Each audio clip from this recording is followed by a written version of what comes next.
Famed lawyer and lifelong Democrat Alan Dershowitz calling out his own party, saying amid the battle over Confederate monuments, liberals have bigotry of their own that they need to condemn. I don't want to make moral equivalence. There's no comparison between the Nazis and the Klan on the one hand and some left-wingers on the other hand who may be using violence. But having said that, that doesn't give a pass to the people on the hard left who are themselves engaged in violence and also some bigotry of their own. Joining us right now is that very professor, Harvard Law professor emeritus. He's the author of a new book, Trumped Up, How Criminalization of Political Differences Endangers Democracy. Alan Dershowitz, welcome back. Thank you. Professor, I cannot believe what I'm saying here. There's pressure on Mattis to rename military bases because they're named after Confederate leaders. In Baltimore, last night, Christopher Columbus Monument was vandalized.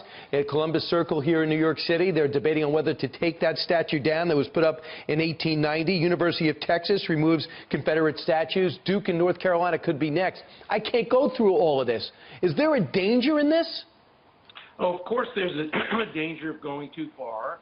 There's a danger of removing, Washington and Jefferson and other of our founding fathers who themselves owned slaves. Look, we have to use this as an educational moment. We have to take some of the statues that were put up more recently, for example, during the Civil Rights Movement, and perhaps move them to museums where they can be used to teach young students about how statues are intended sometimes for bad purposes, to glorify negatives and to hold back positive developments. But the idea of willy-nilly going through and doing what Stalin did, just erasing history and rewriting it to serve current purposes, does pose a danger, and it poses a danger of educational malpractice, of missing opportunities to educate people, and of going too far.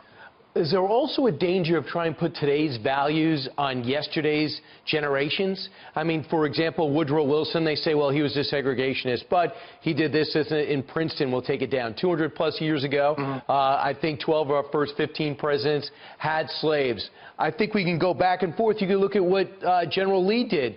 There was a time in which General Lee was being urged by his officers, make this a guerrilla war. We lost, but we don't have to quit. And he said, no, we got to bring the country back together on Lincoln's behest. And he kept the country back together like no other country has ever done after Civil War. We didn't erase their legacy. Why are we running to erase it now?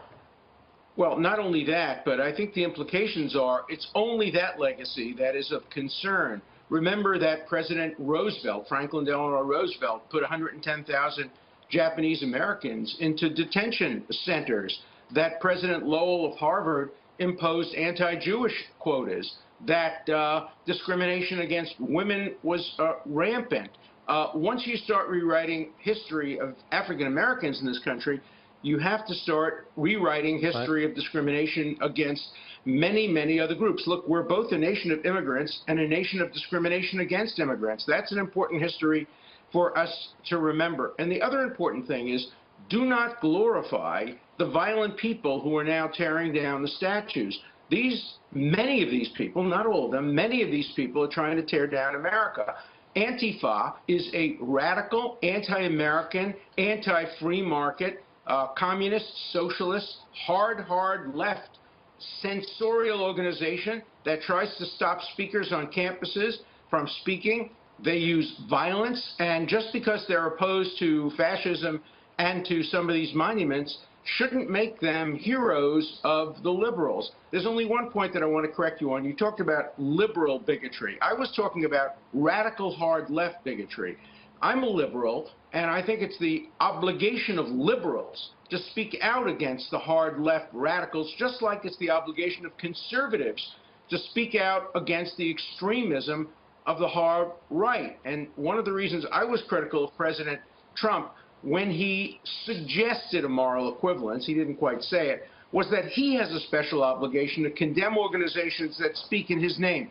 David Duke claimed to be speaking in his name. Spencer claimed to be speaking in his name.